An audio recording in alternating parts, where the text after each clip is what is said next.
ম্যাচের 14 মিনিটের সময় প্রথমে আক্রমণটি আসে এবং উরুগুয়ের অ্যাটাকিং মিডফিল্ডার অলিভেরা দুজন ডিফেন্ডারকে সরাসরি ব্রাজিলের দুজন ডিফেন্ডারকে পেয়েছে। সে একজন ডিফেন্ডারকে কাটিয়ে বলটি জোরালোভাবে গোলপোস্টের দিকে মারে, গোলপোস্টের ডান দিক বরাবর, কিন্তু ব্রাজিলের গোলকিপার অ্যালিসন খুবই দক্ষতার সাথে ডান দিকে ঝাঁপিয়ে পড়ে বলটিকে নিরাপদ করে।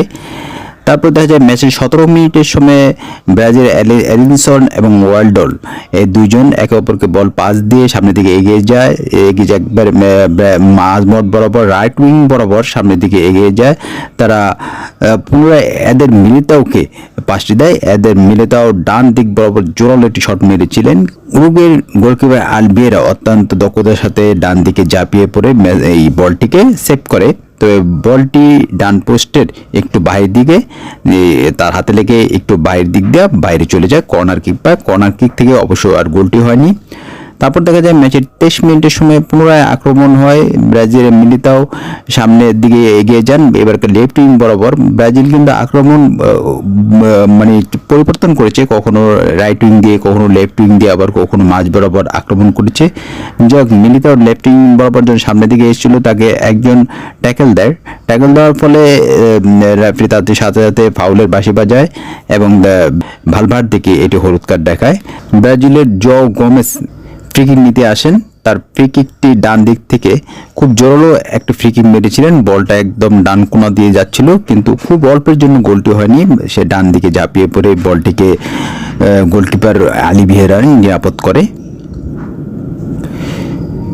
ম্যাচে 23 মিনিটের সময় পুনরায় আবারও দেখা যায় যে ভালভার্দে আবার আরেকটি হলুদ কার্ড পায়। তাহলে একই ম্যাচে তো আপনারা জানেন পরপর দুটো হলুদ কার্ড পেলে কিন্তু লাল কার্ড দেখানো হয়, সেজন্য তাই কিন্তু লাল কার্ড দিকে মাঠ থেকে বের করে দেওয়া হয়। এই পর্যায়ে কিন্তু উরুগুয়ে 10 জনের দলে পরিণত হয়।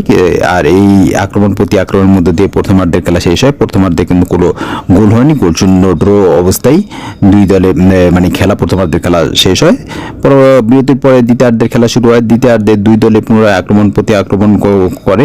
ব্রাজিল কিন্তু খুবই গোছালো দ্বিতীয়ার্ধে, প্রথমার্ধের তুলনায় দ্বিতীয়ার্ধে আরও বেশি গোছালো ফুটবল খেলেছে। বিশেষ করে আলিসন এবং জো গোমেজের খেলাটা ছিল খুবই দেখার মতো।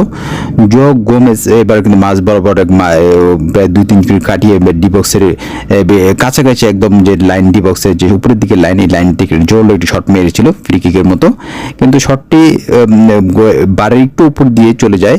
যদি বেশি না আর এক বিগত যদি নিতে যেত তাহলে হয়তো এখান থেকে এটি গোল তারা পেয়ে যেত।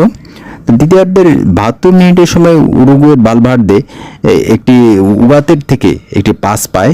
সে প্রায় দুইজন ডিফেন্ডারকে থেকে 2 থেকে 3 জন ডিফেন্ডারকে সে 3 জন ডিফেন্ডারকে কাটিয়ে একবার গোলকিপারকে সরাসরি পেয়ে যায়। গোলকিপারের মাথার উপর দিয়ে সে চেয়েছিল গোলটি দিতে, কিন্তু গোলকিপার হাত দিয়ে উপরের দিকে হাত তুলে দিয়ে বলটাকে গোল পোস্টের উপরের দিক দিয়ে বাইরে পাঠিয়ে দেয়। কর্নার কিক পায়। কর্নারের বিনিময়ে সে এই বলটিকে নিরাপদ করে। এই দ্বিতীয়ার্ধে ব্রাজিলের দখলে বেশি বল ছিল, প্রায় 55% বলেই ব্রাজিলের দখলে ছিল। যা দুই দলে আক্রমণ এবং পাল্টা আক্রমণ করে, তবে ব্রাজিলের খেলাটা দ্বিতীয়ার্ধে অনেক বেশি গোছালো ছিল।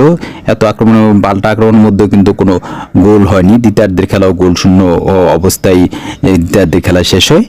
ফলে দুই দলের মধ্যে কিন্তু কোনো আর রেজাল্ট দাঁড়াইলো না। প্রথমার্ধ এবং দ্বিতীয়ার্ধ মিলে দুই দলের এই ব্রাজিলের গোল সংখ্যা 0, উরুগুয়েরও 0। আর কোপা আমেরিকার এবার নিয়ম অনুযায়ী আপনারা তো জানেন যে কোনো অতিরিক্ত সময় দেওয়া হবে না, একমাত্র ফাইনাল ম্যাচটিতে অতিরিক্ত সময় দেওয়া হবে। 90 মিনিটের মধ্যে যদি খেলা মীমাংসা না হয় তাহলে সরাসরি খেলা টাইব্রেকারে চলে যাবে। এই ক্ষেত্রেও টাইব্রেকারে খেলা চলে গেছে। এর আগের ম্যাচটিও আপনারা দেখেছেন যে খেলা টাইব্রেকারে গিয়েছিল ভেনেজুয়েলা এবং কানাডার ম্যাচটিতে। এবারের ম্যাচটিতেও এরকম সরাসরি টাইব্রেকারে গেলা। ট্রাইব্রেকার দেখা যায় প্রথমে উরুগুয়ের গোলকিপার ব্রাজিলের ট্রাইব্রেকার মারা প্রথমে দেখা যায় ব্রাজিলের দিয়ে ট্রাইব্রেকার শুরু হয়। এই ট্রাইব্রেকারে কিন্তু উরুগুয়ের গোলকিপার কিন্তু প্রথম শটটি রুখে দেন।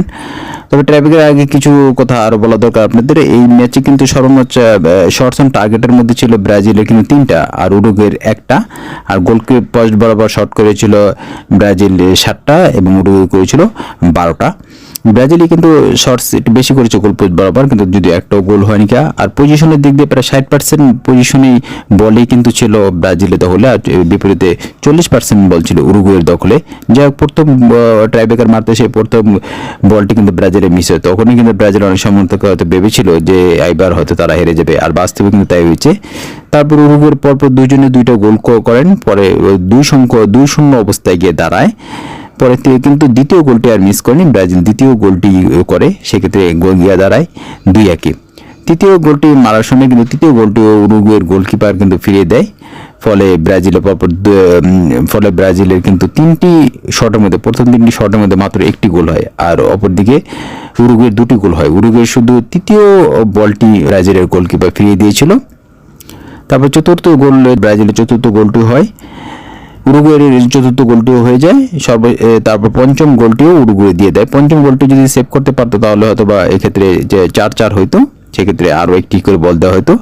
উরুগুয়ে পঞ্চম গোলটি দেওয়ার সাথে সাথেই খেলা শেষ হয়ে যায়, কারণ তখন গোল গিয়ে দাঁড়ায় 4-2। ফলে ব্রাজিলের শেষ শটটি নেওয়ার কোনো প্রয়োজন পড়েনি। এইভাবেই খেলার ফলে সর্বমোট ফলাফল দাঁড়ালো উরুগুয়ের এই টাইব্রেকারের মধ্যে উরুগুয়ের গোল সংখ্যা 4 এবং ব্রাজিলের 2।